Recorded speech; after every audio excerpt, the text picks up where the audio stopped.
All right, NFL fans, welcome to the very first episode of the NFL Whip Around. I am Jeff Hartman.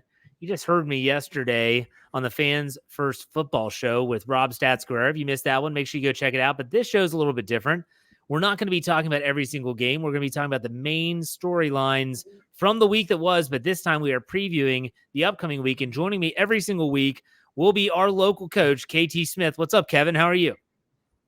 Jeff, great to do the show with you. This is going to be cool. I mean, have an opportunity now to get to really broaden our view here. You and I like talking about the Steelers, obviously, Yes. but now we get to pull back a little bit and talk about the NFL in general. So that's pretty exciting. Yeah, absolutely. And we probably will be having some of this on our YouTube channel and everything. He's got a freaking whiteboard behind him. He's drawing up X's and O's. I mean, that's what he's all about. All right. So in case you don't know, Kevin is a very successful high school coach. How long you been doing that, Kevin? Let the listeners know. Well, 30 years altogether. Wow. 13 years as the head coach. So fantastic. That's fantastic. Yeah, so what we're going to talk talk about a summer in 30 years. So there you go. Hey, that's like when I was coaching, I didn't have a spring break for a long time because we were always playing games over spring break. I get that. I get it. So we're going to be talking about the 5 storylines and specifically we're going to focus on around the National Football League, going one at a time. We're going to get your thoughts on it here, Kevin, and see what you think. And this article can also be found on fansfirstsports.com. So make sure you go check that out as well. We'll have this podcast embedded into that article, but let's start at the top. The Thursday night game, I think it's must-see television, not just because it's kicking off the season, but because you have these two teams. You have the Super Bowl champs, the Kansas City Chiefs, against the upstart Detroit Lions. Some are saying upstart. Some are saying maybe they're getting too much. I guess they're being pumped up too much, considering the fact that they were a 9-win team last season, but nonetheless, the talking point is, are the Lions for real? What do you think, Coach? Yeah, that is a fascinating matchup. Kudos to the NFL, first of all, for creating an intriguing matchup like that. I mean, it just, they could have gone with a more traditional opponent for Kansas City, some AFC rival. But by picking the Lions, I think that's a team with a lot of intrigue because, like you said, they haven't won a playoff game since 1991. And the last time they were in the playoffs was 2016. This is a traditionally downtrodden team, but they were on Hard Knocks last year. And I think that raised their profile and people got familiar with them. And their head coach is kind of a magnetic guy. I mean, he's got a great personality and he brings a lot of energy. And so I think there'll be a lot of interest in this game as to whether or not the Lions can be successful in this game. It feels a little bit like they're, I don't want to say walking into a trap. They know exactly what they're walking into, but going into Arrowhead as the Chiefs coronate their Super Bowl championship from last year is a tough ask. So in all honesty, I think the thing that I'm more interested in as opposed to the result is how does Detroit conduct themselves? Do they conduct themselves like a veteran team, a team that feels like they've been there before and that is not going to be intimidated by the circumstances? Or will they be a bunch of young kids who kind of go in there cocky and then get smacked and don't know how to handle it? That'll be very interesting for me to watch. To me, this is the epitome of one game does not make a season. If Detroit goes into Arrowhead and gets beat, and even if it's not even that close, I don't think anyone's going to hang their heads and say, oh, the Lions are not who we thought they were, based on the fact that that's such a tough environment. Coming off of a Super Bowl, I don't know the exact record. I know there has been a loss in the last decade. I can't remember. I think the Ravens lost on the road maybe to Denver after they won their Super Bowl with Joe Flacco. Don't quote me on that, but I'm going to look up that record and write that article. But still, it's a tough ask. But it comes down to me, and I'm going to ask you this question. I'll go on record by saying I'm not a believer in Jared Goff. I'm not. I don't think he's a franchise guy. I know what he did in LA with the Rams, got him to a Super Bowl. To me, there's parallels between him and like a Jimmy Garoppolo. He can get you there, but can he make the big-time play when it matters the most? This will be a great stage for him to prove me and other doubters wrong, but are you a believer in Jared Goff? I will say this. I think Jared Goff was a bad fit for Sean McVay's offense. I think that he was not as well suited for that play-action boot, move the pocket type style that McVay prefers in Los Angeles. And in Detroit, he's been able to be more of a traditional pocket quarterback, get the ball out of his hand a little bit quicker, take the shots down the field when they're there. So I think that he's a better quarterback in Detroit than he was in Los Angeles. Whether or not he's the guy that can carry the Lions to a division title or a deep playoff run, I mean, that's really the $1 million question. There's going to be a lot of pressure on him, obviously, to now when the spotlight has gotten a little bit brighter to actually produce. I think last year the Lions were an under the radar team. Goff was a nice comeback story. This year there's expectations. So that'll be interesting to see. Does he rise to be able to meet those? And he's like the veteran guy here now on a team that's really young. They got a lot of young skill guys. So he's really has to be like the rock of that offense. So it'll be fascinating to watch him for sure. Are we talking about the wrong thing here with the Lions, though? Their defense was god-awful last year. I mean, they sucked. They scored points. They put up a ton of points last year. Are we talking about the wrong side of the ball right now? And should we be saying that can the Detroit Lions defense even attempt to slow down Patrick Mahomes and the Chiefs? Jack Campbell will solve all their problems. Yeah, just one player. He's got it. Yeah, I loved him coming out of the draft. I love Jack Campbell, but you're right. He's not a cure-all. He's especially not a cure-all for a team like Kansas City, who's going to challenge you horizontally as much as they will vertically. It's a tough ask for sure. But Detroit, I think the blueprint right now is like they're just loaded with skill guys on offense, and until they can get that defense up to speed, they're going to try to outscore people. I think it's naive to think of them as a contender in the NFC along the lines of San Francisco and Philadelphia. But at the same time, they've got enough talent to be able to win that division. And again, probably a year away from being talked about as a contender. They got a lot of work to do on the defensive side of the ball for sure. Yeah. Okay. Let's move on to the next storyline. Very interesting storylines outside of that is these teams have finished 3-0 in the preseason. There were 3 of them: the Pittsburgh Steelers, which we know very well, the Washington Commanders, and the Jacksonville Jaguars. Those 3 teams finished 3-0, a perfect preseason. Out of the 3, do you think any of them can keep it going? If so, which ones? What do you think, Coach? I mean, it's very hard to not be biased as we answer this question. Try to stay neutral. I will. Okay. So of those three teams, I think the team that is built for the most success this year is Jacksonville, simply because their division's not very good. They've got the most established quarterback of those 3 teams right now. They've got an absolute embarrassment of riches at the skill positions. They might rival Miami for the fastest offense in the NFL. So there's a lot of stuff in place already in Jacksonville. They won 7 out of 9 to end last season, including that incredible playoff win where they came back from 27 down against the Chargers. So they're going to feel pretty good about themselves. And in a weak division, they've got a path to win a lot of games. I think the Steelers are the team that is probably the most interesting in the sense that they're still being picked by a lot of people to finish last in the AFC North. When you look at like the Vegas over-under line, I think Pittsburgh's over-under for wins is like 8.3, which technically predicts them to have a losing season. And every other team in the division is predicted to win more games. And I think that the Steelers will surprise a lot of people. They also finished hot last year, won 7 out of 9 to close the season. Absolutely dominant in the preseason. I know you can't get too much into preseason stats, but in the first half of their 3 preseason games, when the starters tend to play the most, they outscored their 3 opponents 62-7. That's pretty dominant. Yeah. So I think you'll find out a lot about the Steelers on Sunday. They open at home against San Francisco. And again, one game doesn't make a season, but we're going to, if the Steelers play well against the 49ers, I think that's really a harbinger of things to come. And I think Washington has got, they have a tough division. The NFC East is very tough. But the second-year quarterback, Sam Howell, he had a great preseason. A lot will hinge on him, though. How far along is he? He's going to face some really good defenses. They've got a tough schedule. So Washington's probably got the toughest route to success of those 3 teams. There's something about, I like Doug Peterson, who's down in Jacksonville now. I liked him when he was with Philly. Obviously, won a Super Bowl there. Things went south in a hurry in Philadelphia. It just seemed odd when he lost his job there. And I like Mike Tomlin. I think he's a great coach. Out of the 3, Ron Rivera is the one that I'm like, I just don't know. I feel like this is kind of a make or break year for him. He brings in Eric Bieniemy if the offense isn't improved. I know that's a lot of pressure on Sam Howell to be able to perform under those circumstances. But, like you mentioned, you have to bring the divisions into play. And by far, Jacksonville has the weakest division of the 3. The AFC North is going to be really tough this year. In the NFC East, say what you want, Philly's the top, the cream of the crop. And then after that, it kind of I think it waters itself down. I'm not a firm believer in Dallas. They're going to be competitive. The Giants are going to be better, but I would think most people would say the Commanders are the fourth out of the four. So I think that it's going to be a tough road for them.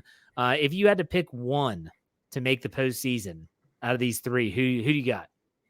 Well, I mean, I'll be shocked if Jacksonville doesn't win the division. So for me, they're the easy one. Pittsburgh is just in that incredibly competitive AFC. You could make a legitimate case for 10 or 11 teams to make the playoffs in the AFC. So with the Steelers, it's going to come down to how do they fare in those really close games. It may come down to Kenny Pickett, right? I mean, how many times are the Steelers going to be in a game in the fourth quarter where they're going to need the offense to put together a scoring drive? And we saw Pickett do that a couple of times late in the season last year. So I think, again, I think Washington's got the toughest road because of the unknowns. I will say this, for what I've read, they're raving about Eric Bieniemy in Washington and the impact that he's had on both the offense and on Sam Howell. So, I can't put too much stock in just one individual, but his addition could be a difference maker there. For sure. Great point. Great point. So let's go to number 3, the third intriguing storyline heading into week 1 of the regular season. Which rookie quarterback will have the best debut? We're talking about number 1 overall pick Bryce Young with Carolina. We have CJ Stroud in Houston. And of course, we have Anthony Richardson. Go ahead, Coach. I know you've got the schedule in front of you. Let the listeners know who are they facing and what does that look like in week 1? All right. Well, I'll start with my condolences to CJ Stroud because he's got to take a bad. He's taking a bad Texans team into Baltimore, and that's not going to go well.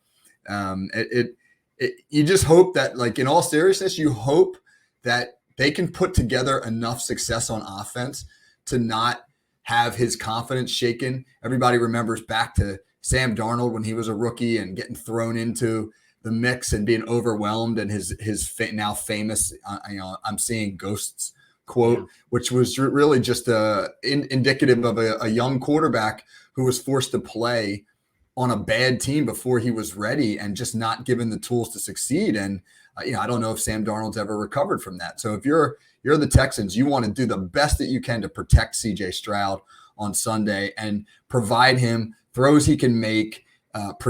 Max protect him. Don't get into empty sets where Baltimore's going to blitz the daylights out of him and force him to make a lot of quick decisions. So that's going to be the toughest one. But I think Bryce Young's got the easiest. I wouldn't call it easy, but he's got the best recipe for success out of the gate. They go to Atlanta, and Atlanta's a pretty good team offensively, but they were bad against the pass last year. They're 25th in yards, I think at 31st in sacks. So I don't think that Atlanta defense might be, combined with Carolina's running game, might give him some opportunities down the field. And, Richardson's got Jacksonville, and they're not a great defense either, but he's without Jonathan Taylor, so there's going to be a lot more pressure on his shoulders. So I think I look for Young to have the best debut. Richardson should probably be able to hold his own, but won't be spectacular, and Stroud just has to survive that one. One thing that was surprising to me, and I want to get your take on this, it just seemed like this year more than others, and I know that everyone was highly discussing how this was a very touted quarterback class compared to the 2022 class, which was saying it was one of the worst ever. It just seemed odd that all these teams made the change and said, these are our guys from the moment that the season starts, even before then. The announcements were made by all 3 organizations. This rookie's our starter. It's sink or swim, and we've seen quarterbacks get ruined by this before. Were you kind of shocked that all 3 quarterbacks in Stroud, Richardson, and Young were all named starting quarterbacks this early in the process? Yeah, I was especially shocked by the Richardson announcement because Gardner Minshew, who's the number 2 there, he's done some good things as a starter. He's a guy who you could have gone with early, and he probably would have been able to hold his own for a little bit, and then you bring Richardson along slowly, the way that that Shane Steichen did in Philadelphia when he was their offense coordinator with Jalen Hurts. And I kind of thought that would be the recipe. You'd see Richardson mixed into some packages and some stuff that he can do that's not real hard to execute to get his feet wet, and then maybe he takes over at the bye week or something like that. I don't know. Maybe the Jonathan Taylor situation influenced their decision making when they realized they weren't going to have Taylor. Maybe they just said, hey, we don't expect to be very competitive. Let's get the kid the experience he needs this year. So that one really surprised me. I wasn't surprised about Bryce Young. I mean, Andy Dalton's the backup there. He seems like a great mentor. And I think that they felt comfortable enough in their roster. Carolina's got the best roster of those three teams. And I think that they felt comfortable enough with their roster to be able to turn it over to Young. Stroud, a little surprising too. They don't have great backups. I think Davis Mills is the backup there. He's okay. But you're right. That was a quick announcement. I think maybe part of that is they're trying to lessen controversy. They want to end speculation. They want to end any kind of drama. It must be annoying as heck to have to be asked about that every single day by every reporter under the sun. And then they're essentially letting the young quarterback know, man, this is your show, and so he can proceed knowing that he's got the reins. The one thing that I consider when you look at these three unique situations, the saying of one game does not make a season. Can one bad season, though, ruin a quarterback, in your opinion? Or do you think it just depends on the mental makeup of the individual? I think it's a combination of the two. Now, this is taking us back a ways, but Ryan Leaf's rookie year, if we go all the way back to 1998, was horrendous. And there was so much pressure on him because the big debate about who should have been the number one pick, him or Peyton Manning. And that's laughable in retrospect. But at the time, it was a real debate. But also part of that was him. He was immature. He's admitted it. He's come out and talked about his immaturity and his selfishness and inability to handle criticism. I think a lot of it comes down to the franchise. How well do they support these young quarterbacks, both on and off the field? I mean, are they giving them the tools to succeed on the field? But then off the field, do they have the right guys in their ear to make sure that they don't slip mentally? And I mean, that's the psychological aspect of playing quarterback, I think, is really undervalued because of the amount of pressure that these young kids are on. So I think there's the stability of the franchise and the ability of the franchise to keep that young quarterback in the right frame of mind factors heavily in as well. These are all first-round draft picks. We always say, like, Malik Willis, a lot of people view the experiment in Tennessee as kind of setting him back. But he was also not a first-round draft pick. I think he was drafted in the third round. These are top picks. Number one overall draft pick for Bryce Young. C.J. Stroud going, I think, third overall in the tight, maybe second or third, one or the other. They've invested a lot into these individuals. It's going to be really interesting to see how this pans out for them. Hopefully things go well for them. But again, sink or swim, it's going to start this Sunday. I think there's increasing pressure, too, on the franchises to get these guys on the field early. They're investing if they're going to become franchise quarterbacks, they're going to command these absurd salaries, these now $250, $300 million contracts if you're going to sign them to a second deal. And I think they want the evaluation out there early because if they feel as though they've misevaluated or they've missed on this guy, that they want to move on quickly. The amount of money, I think it has to be a factor in some of these decisions. So when you look back at last season and what the Pittsburgh Steelers did with Kenny Pickett, and he wasn't inserted into the lineup until halftime of week 4 against the Jets at home. Did the Steelers play their cards differently, or because they went to them in his rookie season, do you still think they got that evaluation? I still think that they inserted him into the lineup too early. I thought that he was unprepared. I didn't see that coming halftime of that Jets game. I figured if Pickett was going to go in, it would be the bye week. He wasn't really given any first team reps. And he was running with the third team for most of training camp and then early in the season. So they threw him into a situation where, they felt, I'm sure, that he was ready for it, but it just, when you look at the arc of his rookie year, it certainly seems like he was unprepared early on and obviously got better as he went.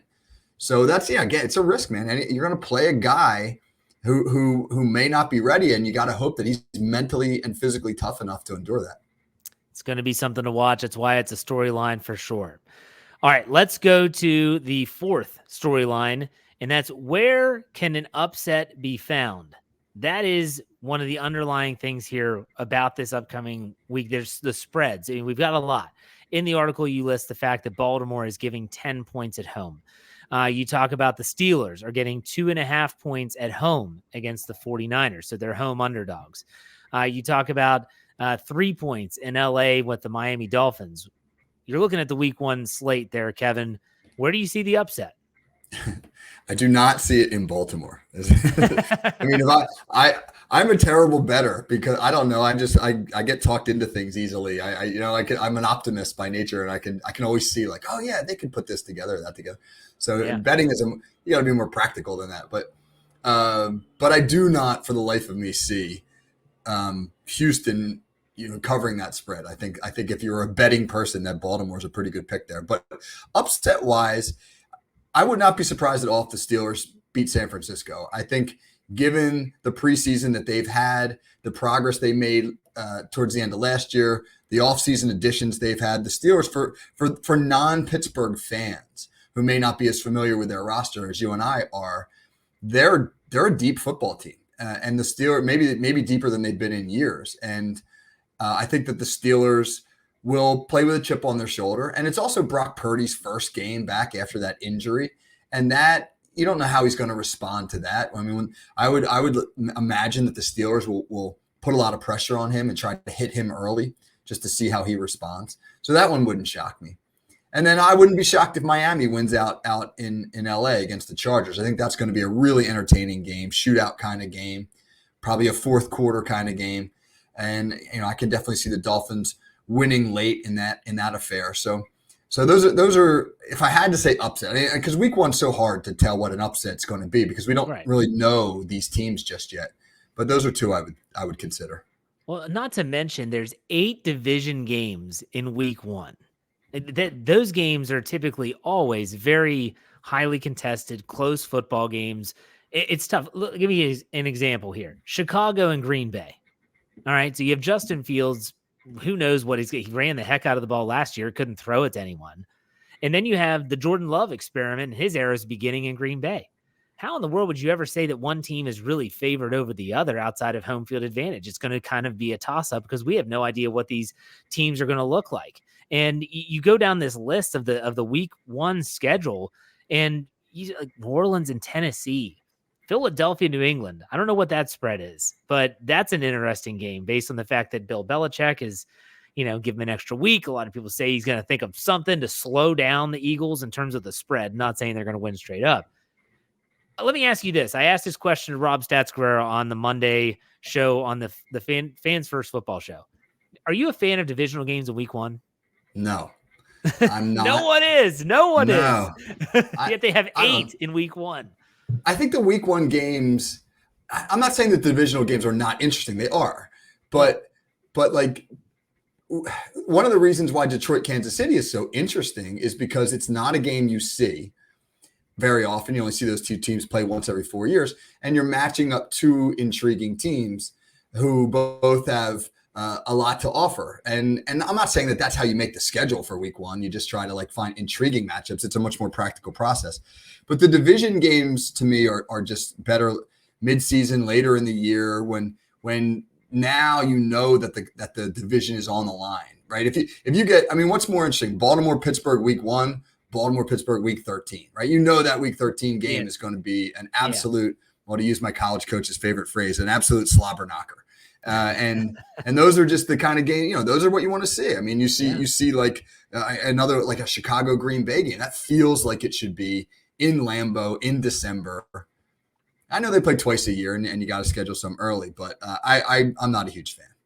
When every single NFL team has interconference games built into their schedule, I don't understand why you couldn't just say everyone's going to have like an interconference game, or at least not a non-divisional game in week one. It just seems to make more sense. So you have that Kansas City, Detroit. If Detroit loses that game in week 1 on Thursday Night Football, A, no one's going to be surprised. B, it's not going to hinder them too much in terms of playoffs because it's not the conference record. It's not your division. So that adds to it as well. So just an interesting layer. Yeah. And when you look at the non-division games that are on the schedule for this weekend, there's some really interesting ones, right? You get Philadelphia, New England. That's an intriguing matchup. Eagles against Belichick. That Miami Chargers game is going to be a track meet.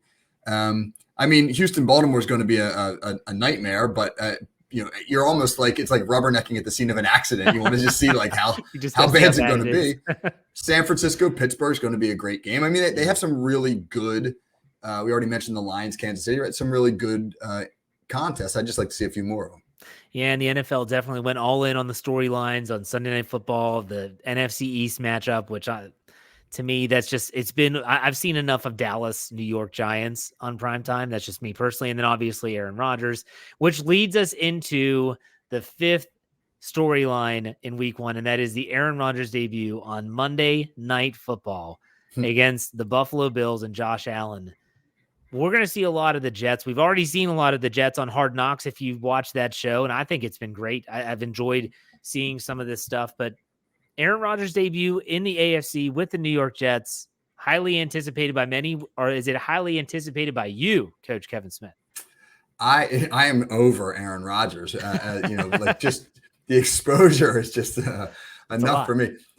Nothing has nothing to do with his greatness. He's a great quarterback, and I still think he's a great quarterback. I watched some of that Hard Knocks, and Aaron Rodgers walked around, and he was almost treated like a deity. Like they were treating him with such reverence. And I don't know if that was like made for TV or if it was genuine, but that bothered me a little bit. I know, look, everybody understands he walks in as the unquestioned leader of that football team, but there shouldn't be guys looking at him in awe. I mean, he's going to make mistakes and he's going to screw up, and he's got to be held accountable when he does. And I don't know. That felt like a little bit of a red flag for me. Like, don't treat the quarterback. Quarterbacks all get treated a little bit differently, but don't treat him like he's above everybody else.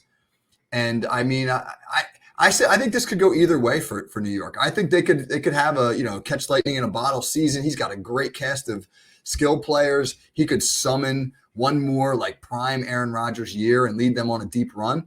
Or I think it could all unravel. They could get off to a bad start. He could go diva on them. The New York media could get all over him, and he might not like that. I mean, that to me is like the popcorn moment. Get your popcorn ready just to see which way it's going to go with the Jets. How do you think it's going to turn out with the Jets? I think he's going to have success unless one thing will keep him from it, and that's if the offensive line just cannot keep him upright. He has been prone to injury the last few years, whether it's something minor like a toe injury or something like that. They have hampered him. I mean, he's getting older. He's an older quarterback. And the one thing you've seen with Aaron Rodgers is he's never shy about displaying his disgust. We'll put it that way. Whether it's on field with the offensive line or teammates, whether it's to the media or Pat McAfee when he does his Tuesday spot there's always something. And so the New York media right now loves him because he's saying all the right things. They're watching him on Hard Knocks. He seems like he's a good leader. But when things start to go south, if they go south, I should preface it with if they go south, not when. What's it going to be? What's the tenor going to be amongst the media and amongst his teammates? And I don't think anyone's ever going to be looking over his shoulder saying, oh, is it Zach Wilson time? No, it's never going to be Zach Wilson time. But Aaron Rodgers is going to be tested in a way that he has not been tested since post Brett Favre era in Green Bay, where they're like, what's this going to look like? We know what it looked like for all those years in Green Bay. What's it going to look like in New York? And let's also not forget, in this week one game, we're talking about him going up against a high-powered Bills team where he's going to have to be on. The Bills look like garbage against Pittsburgh in week 2 of the preseason. They'll be fine, and they're going to be a very good offense. And I don't think we're giving the rest of the AFC East credence, because when you think about Miami, when you think about New England's not going to be as great, but they're not going to be an easy game. The Buffalo Bills, the AFC, which we've talked a lot about in this show, this is not going to be a cakewalk, and that's why I was surprised that this happened. Aaron Rodgers could have stayed in the NFC, and he could have had a much easier road to an NFC championship game, and instead he went to the loaded AFC. We'll see how it goes. I don't know. Yeah. I mean, maybe that bodes well for his competitive spirit. Maybe. But if it blows up, it's going to be must-see TV, because when he blows it up, it'll be spectacular. He is such a polarizing figure too. I mean, people love him or hate him. More people hate him than love him. And he's not changing who he is. So it's just the way it's going to be for the rest of his career whenever that ends. But it's going to be exciting. Week 1 is finally here. Is there a game, Coach, outside of Pittsburgh that you're like, if I could pick, I got to watch this one game, let's say non-primetime games. Which game is that for you? I mean, I love as much as I dislike the Patriots because they have owned the Steelers, or at least they did during the Brady era. Yeah. It's always fascinating for me to watch Bill Belichick coach teams, especially when he has a lot of time to prepare. like in week one. So I think that it'll be really interesting. I mean, Philadelphia lost both their coordinators.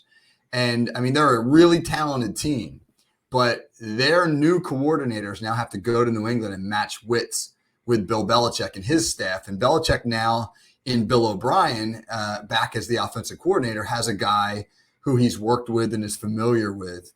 So that to me will be a really intriguing matchup. Will the Philadelphia coaching staff, because Philadelphia is the better football team for sure, but will the Philadelphia coaching staff be able to put themselves in position to let their talent win?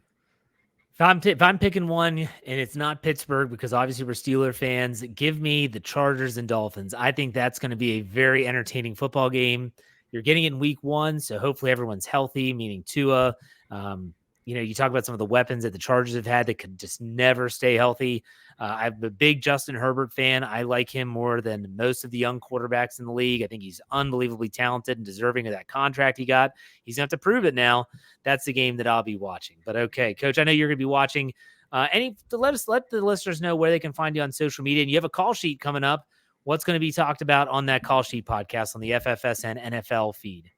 Sure. We're on Twitter at K.T. Smith FFSN, and the call sheet airs on Tuesdays.